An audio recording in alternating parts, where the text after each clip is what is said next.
नमस्कार, स्वागत है आपका। आप देख रहे हैं राष्ट्र प्रथम। मैं हूं आपके साथ वैष्णवी झा। बुलेटिन की शुरुआत करेंगे टॉप 60 के साथ।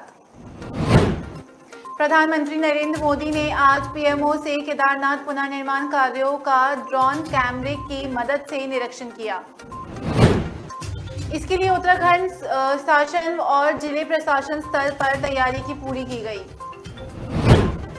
केदारनाथ में इन दिनों दूसरे चरण के कार्य चल रहे। इसके तहत कुल 21 कार्य होने हैं, जिसमें 10 काम इसी वर्ष पूरे होंगे।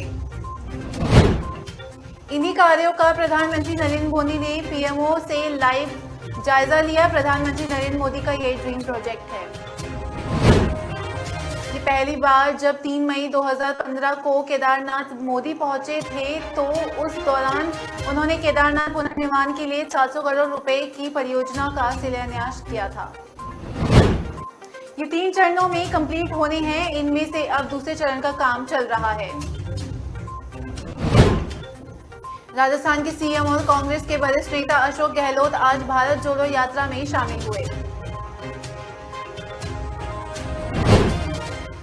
यात्रा में शामिल होने के लिए ये मुंबई से सुबह कोची पहुंचे। इसके बाद वो राहुल गांधी के साथ प्रेस कॉन्फ्रेंस में भी शामिल हुए। अशोक गहलोत पिछले 2 दिनों से कांग्रेस अध्यक्ष पद के लिए नामांकन करने को लेकर चर्चा में बने हुए थे। अशोक गहलोत सोनिया गांधी से जाकर मिले। माना जा रहा है कि सोनिया गांधी से उनकी मुलाकात के दौरान अध्यक्ष पद के चुनाव से जुड़े विषयों पर ही मुख्य रूप से चर्चा हुई। गहलोत दिल्ली से मुंबई पहुंचे थे। यहां गहलोत ने कांग्रेस अध्यक्ष पद का चुनाव लड़ने का स्पष्ट संकेत दिया। उन्होंने कहा, पार्टी आलाकमान उन्हें जो भी जिम्मेदारी सौंपेगा उसे वो निभाएंगे। उत्तर प्रदेश सरकार मदरसों के बाद अब वक्फ की संपत्तियों की जांच कराने जा रही। एआईएमआईएम प्रमुख असदुद्दीन ओवैसी ने यूपी सरकार के इस फैसले को लेकर आलोचना करते हुए हमला बोला। ओवैसी ने यूपी की योगी सरकार पर हमला बोलते हुए पूछा कि वे केवल वक्फ संपत्तियों का सर्वेक्षण क्यों कर रहे हैं। उन्हें हिंदू बंदोबस्ती बोर्ड की संपत्तियों की भी जांच करनी चाहिए। उन्होंने मदरसों के सर्वे कराने को सरकार की साजिश करार दिया। ओवैसी ने यूपी सरकार पर अनुच्छेद 300 का उल्लंघन करने का भी आरोप लगाया। एआईएमआई प्रमुख ओवैसी ने प्रेस कॉन्फ्रेंस में कहा कि वो मदरसे के सर्वे के वक्त बोल रहे हैं कि ये एक साजिश है। कुर्सी जाने के बाद शिवसेना का उद्धव गुट नई सिरे से खुद को स्थापित करने में जुटा। इस कड़ी में पहली बार उद्धव ठाकरे बीजेपी सरकार पर तलक तेवर हमलावर हुए। उद्धव ने कार्यक्रम में गृह मंत्री अमित शाह पर कहा कि अमित शाह ने मुंबई में आकर कहा था कि शिवसेना और उद्धव ठाकरे को जमीन दिखाना है। उद्धव ने कहा, मेरा कहना है कि अमित शाह को आने दीजिए, आसमान दिखाए बिना नहीं रहेंगे। उद्धव ठाकरे ने अपना आक्रामक रुख जारी रखा। उन्होंने कहा, अमित शाह को उद्धव ठाकरे की खुली चुनौती है। हिम्मत है तो महीने भर में बीएमसी का चुनाव लेकर दिखाएं। साथ ही ठाकरे ने कहा, मुंबई का हर समाज हमारे साथ है, गुजरात भी हमारे साथ है, हिंदुओं में कोई फूट नहीं है। उद्धव ने पीएम नरेंद्र मोदी पर भी हमला बोलते हुए कहा कि 70 साल बाद देश में चीता लाए, लेकिन आवाज सुना तो बिल्ली जैसी। सुप्रीम कोर्ट ने पिछले 3 दिनों से कर्नाटक हिजाब मामले पर चल रहा सुनवाई आज पूरी हो सकती है। कर्नाटक सरकार के अलावा उन कॉलेज शिक्षकों ने भी जिरह की जिन्होंने कॉलेज में हिजाब पहनने से मना किया था। हिजाब समर्थक याचिकाकर्ताओं ने उन्हें प्रतिवादी बनाया। आज याचिकाकर्ता पक्ष को सरकार और शिक्षकों की दलील का जवाब देने का मौका मिलेगा। उसके बाद आदेश सुरक्षित रख लिया जाएगा। स्कूल कॉलेज में हिजाब के विरोध में कर्नाटक सरकार की दलील देते हुए कहा, कुछ लोगों ने 3 तलाक को भी धर्म का जरूरी हिस्सा कहा था, लेकिन कोर्ट ने उसे नहीं माना। सुनवाई के 9वें दिन कर्नाटक सरकार और उन कॉलेज शिक्षकों ने जिन्होंने कॉलेज में हिजाब पहनने से मना किया था। दिल्ली में वाटर मीटर रीडिंग के गड़बड़ी को लेकर दिल्ली जल बोर्ड ने आज सख्त रुख अपनाया। बिलिंग के लिए नियुक्ति किए गए प्राइवेट एजेंसियों पर एक मीटर रीडर के खिलाफ एफआईआर दर्ज कराई गई। दिल्ली जल बोर्ड के उपाध्यक्ष सौरभ भारद्वाज ने पिछले हफ्ते ही गड़बड़ी करने वाले मीटर रीडर्स और उनकी संबंधित एजेंसियों के खिलाफ एफआईआर दर्ज कराने के निर्देश दिए थे। सौरभ भारद्वाज ने दिल्ली जल बोर्ड के अधिकारियों को ये निर्देश दिया कि न्यूनतम मानदेय से कम भुगतान करने वाली एजेंसियों को नोटिस जारी किया जाए। दिल्ली जल बोर्ड के कुल 41 जोन हैं, जिसमें 21 जोन में बिलिंग के लिए प्राइवेट एजेंसियों की नियुक्ति किया गया है।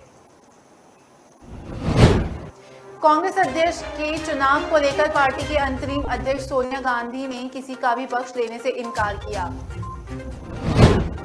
सूत्रों के मुताबिक राजस्थान के सीएम अशोक गहलोत के साथ बैठक में सोनिया गांधी ने कहा कि पार्टी के अध्यक्ष पद का चुनाव स्वतंत्र और निष्पक्ष होगा।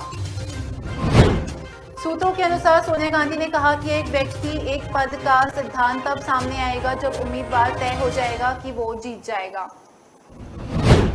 सोनिया गांधी ने अशोक गहलोत को संकेत दिया कि वो कांग्रेस अध्यक्ष चुनाव में किसी का पक्ष नहीं लेगी और प्रक्रिया तटस्थ रहेगी।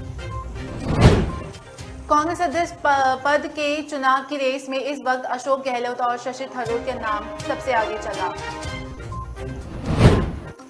राजस्थान के सीएम अशोक गहलोत ने कहा कि अगर पार्टी का शीर्ष नेतृत्व उन्हें अध्यक्ष चुनाव में उतरने के लिए कहता है तो अध्यक्ष पद के लिए वो चुनाव लड़ेंगे।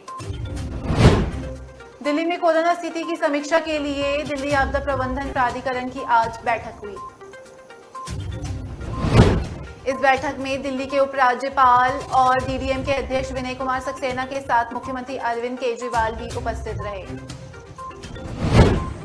इस बैठक को लेकर सीनियर सरकारी अधिकारी ने बताया कि डीडीएम की बैठक में ये आंकलन किया गया। साथ ही ये भी देखा गया कि कोरोना के संक्रमण से निपटने के लिए अस्पताल में मौजूद संसाधनों को कम किया जाना चाहिए या आगे बनाए रखा जाना चाहिए। सीनियर सरकारी अधिकारी ने बताया कि इस समय दिल्ली में कोरोना का पॉजिटिविटी रेट और अस्पतालों में भी मरीजों की संख्या काफी कम हुई है। बीजेपी सांसद मनोज तिवारी ने दिल्ली सरकार के एक फैसले के खिलाफ सुप्रीम कोर्ट का रुख किया। बीजेपी सांसद ने दिल्ली सरकार के बढ़ते प्रदूषण के स्तर को रोकने के लिए सभी प्रकार के पटाखों की बिक्री और उपयोग के प्रतिबंध के खिलाफ कोर्ट का रुख किया। दिल्ली सरकार के इस फैसले को लेकर बीजेपी सांसद ने कहा कि जीवन के अधिकार के बहाने धर्म की स्वतंत्रता को नहीं छीना जा सकता। इसके साथ ही उन्होंने सरकार से पटाखों की बिक्री, खरीद और फोड़ने के संबंध में नए दिशा निर्देश जारी करने की मांग की। बीजेपी सांसद ने अपने वकील अश्विनी कुमार दुबे की तरफ से दायर एक याचिका में कहा कि आगामी त्योहार सीजन के दौरान पटाखों की बिक्री और उपयोग करने वाले लोगों के खिलाफ एफआईआर दर्ज करने जैसी कोई कार्रवाई नहीं हो सकती। पिछले साल ही साफ कहा गया था कि पटाखों के उपयोग पर कोई प्रतिबंध नहीं होगा, लेकिन जिनमें बोरियम होता है उन पटाखों पर रोक रहेगी। इसके साथ ही कोर्ट ने अधिकारियों को चेतावनी देते हुए कहा कि उन्हें इस दौरान की गई चूक के लिए जिम्मेदार ठहराया जाएगा। कोर्ट ने बीजेपी सांसद ने दायर याचिका में कहा कि कई राज्य सरकार ने साल 2021 में कोर्ट के विपरीत आदेश पारित किए और पटाखों पर पूर्ण प्रतिबंध लगा दिया। कोर्ट के आदेश के बाद भी लोगों के लिए ये समझाना मुश्किल था कि पटाखों की अनुमति नहीं दी गई थी या नहीं। मध्य प्रदेश के विभिन्न जिलों में अंतर्गत आने वाले नगरीय निकाय, नगर पालिका और नगर निगम के आगामी 27 सितंबर को निकाय चुनाव संपन्न होंगे। कुछ नगर पालिका और नगर परिषद का कार्यकाल बाद में संपन्न हुआ है, इसके लिए 27 सितंबर को मतदान कराया जाएगा। मध्य प्रदेश के सीएम शिवराज जोर शोर से चुनावी सभाएं कर रहे। मुख्यमंत्री शिवराज सिंह चौहान शहडोल में जाकर जनसभा को संबोधित किया।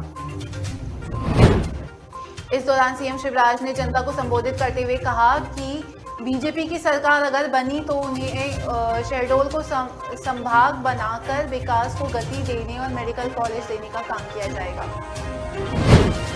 पंजाब के सीएम भगवंत मान का उपराज्यपाल बर्नीवाल पुरोहित द्वारा विधानसभा के विशेष सत्र को बुलाने के आदेश को वापस देने पर बयान दिया। सीएम भगवंत मान ने कहा कि ये लोकतंत्र पर बड़े सवाल पैदा करता है और जनता सब देख रही है।